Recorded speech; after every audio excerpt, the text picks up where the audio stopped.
Trump and Zelensky just met. European leaders were also present, and there was the usual round of political commentary from the usual people, most of which was the same talk we have heard for the last 3.5 years. Nobody's really stepping up here and saying anything specific. It's all just generalizations, and of course the left is doing their usual job of trashy partisanship. They're trying to take down Trump and mock his efforts wherever they can.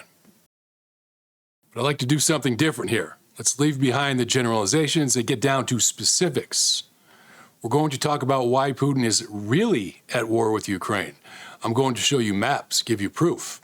And let's leave behind the partisanship. Stopping the war in Ukraine is something we need to do because we have problems with China and here at home with Mexico. We need to focus on America. So we'll talk about what Trump and Europe can specifically do to get Russia to stop the war. In the history of wars, there's a common denominator. There's a reason every single war has been fought. It's to gain something. What is being gained is different at all points in history and in different areas, of course. Sometimes it was a religious gain, sometimes an economic gain, whatever. They all began, though, because someone decided they wanted something. So what does Ukraine have that Putin wants? The answer is resources. Take a look at this map and look at the dark orange-brown coloring on the eastern side of Ukraine in particular. This is the area where the highest concentration of resources is allocated in the country. This, along with the southern coast, is what Putin really wants. Ukraine is high in uranium. Everyone needs that for nuclear and military strength, of course. They have the largest lithium reserves in Europe.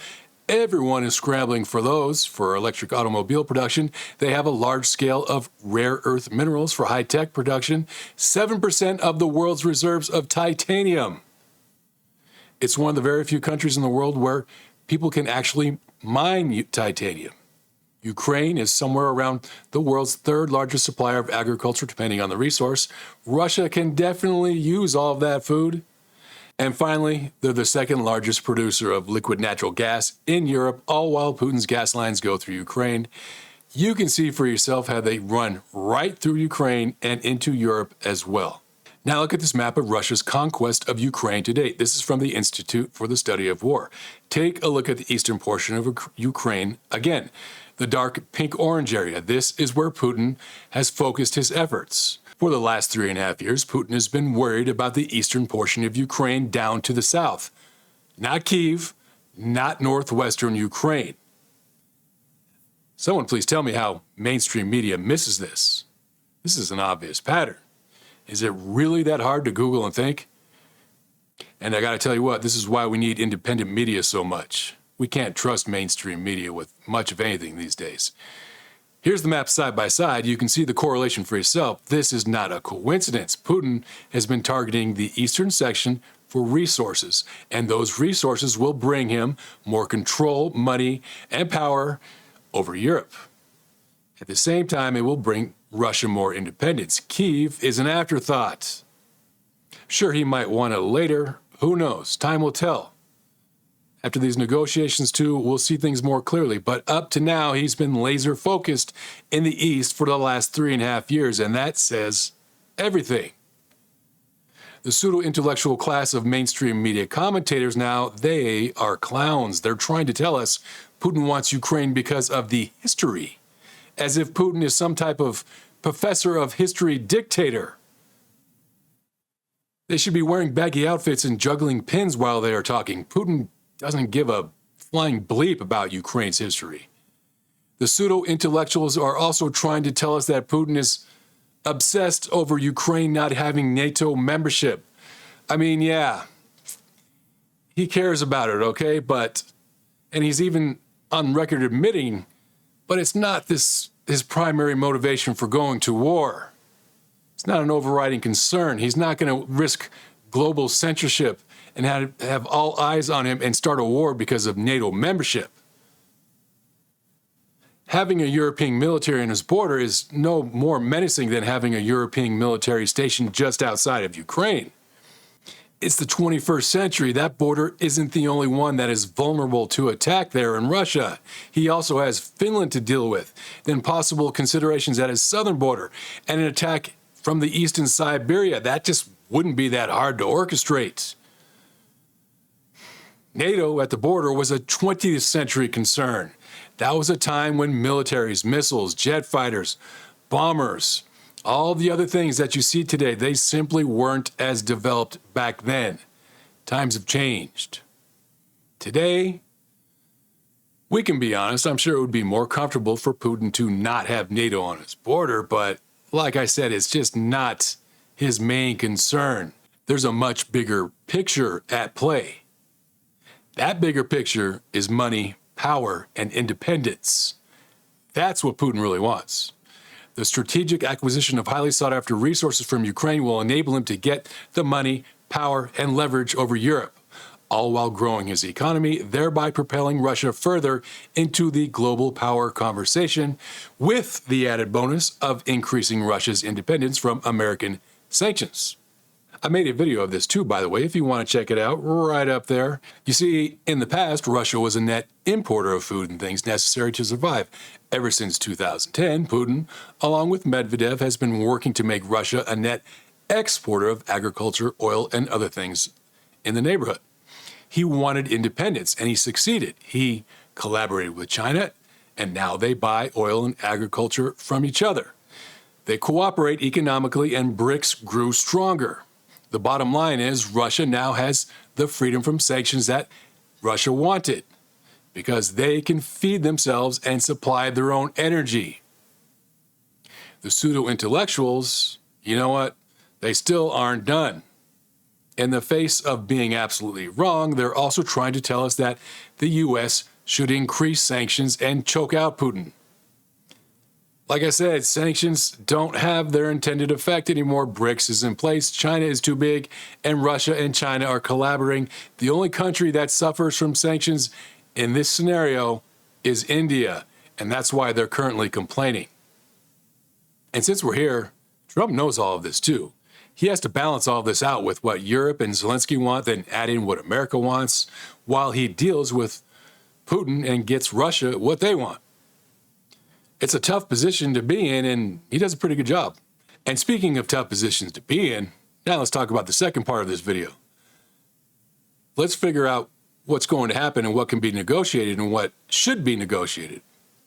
Zelensky and Putin are going to meet up and talk. Trump is going to contribute. What can America do to stop the war? That's the big question. In my opinion, our greatest foe here is south of our border. It's Mexico and the cartels.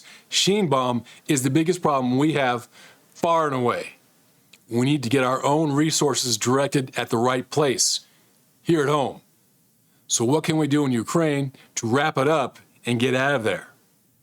I think the best thing to do is turn the tables on China. China is a greater foe than Russia. It's not just their fentanyl, it's their propaganda, their military capabilities, and the way they steal our technology. We need to flip the script. We should negotiate with Russia so that Putin wants to deal with us economically and not China. Trump just got a $600 billion deal sealed up with Europe. Hey, maybe he can do something similar with Russia. Now, I'm not saying something like this could happen in one deal. That's a little bit of a pipe dream, but, it would obviously take time. It would obviously involve a lot of other things above and beyond. But we do need to turn Russia against China. It's that simple. Those two working together is not a good thing for us. And let's be honest, is it really so hard to imagine Russia as an economic ally? They have been our allies in the past.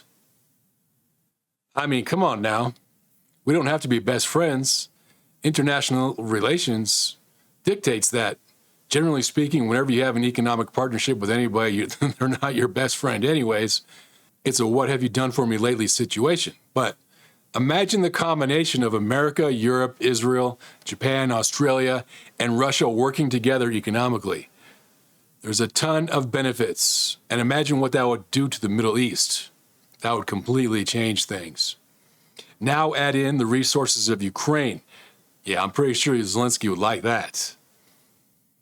All right, like I said, this is a pipe dream, and I know it. I'm speaking way too simply about it as well. I have to keep this video short, but I think it all does begin with a perception change. Let's get the mainstream media clowns and all the pseudo-intellectuals out of this. Stop crucifying Putin and Russia.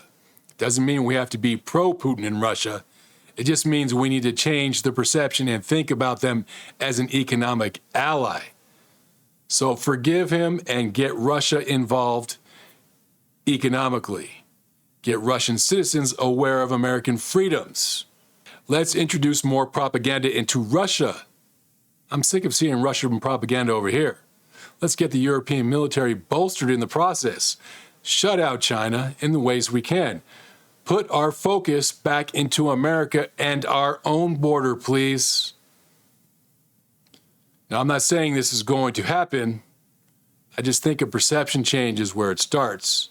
Who knows what will be negotiated? The reality is, if we really think about it, it's probably something much more simple. Europe simply just doesn't have the military strength to force Putin to do anything right now, even with NATO on their side, and they wouldn't go to full-scale war over what is basically just the eastern portion of Ukraine. What's more likely is Zelensky is going to have to be humble and admit defeat. Probabilities are Ukraine is going to have to give some territory up. It's an ugly compromise, but Russia played this right. They've been preparing for this war since 2010. They've weaved and negotiated their way into economic independence. Sanctions aren't going to do anything but enrage India, and Europe isn't prepared for any full-scale war.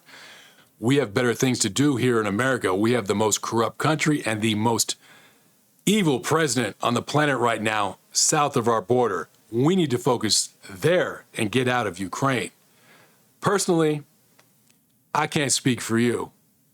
Let me know if I'm wrong, but I'm sick and tired of the way Mexico is not talked about enough in our mainstream media. It kind of disgusts me how cartels are getting away with little old murder, infesting us with fentanyl while we ramble on about Ukraine. All right, that's it for this video.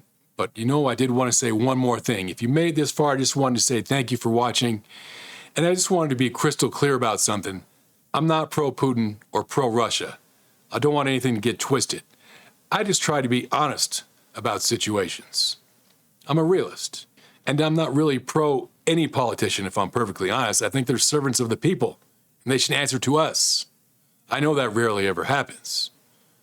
But principle before party. I like a lot of what Trump does because he does the right things, and I see what fake news does to him in response. Trump, like any other politician, he deserves praise when he does the things right and criticism when he screws up. Thankfully for us, he does a heck of a lot more correct than anyone on the left ever will. And that's it for this video again. Thanks for watching again, and see you in my next one.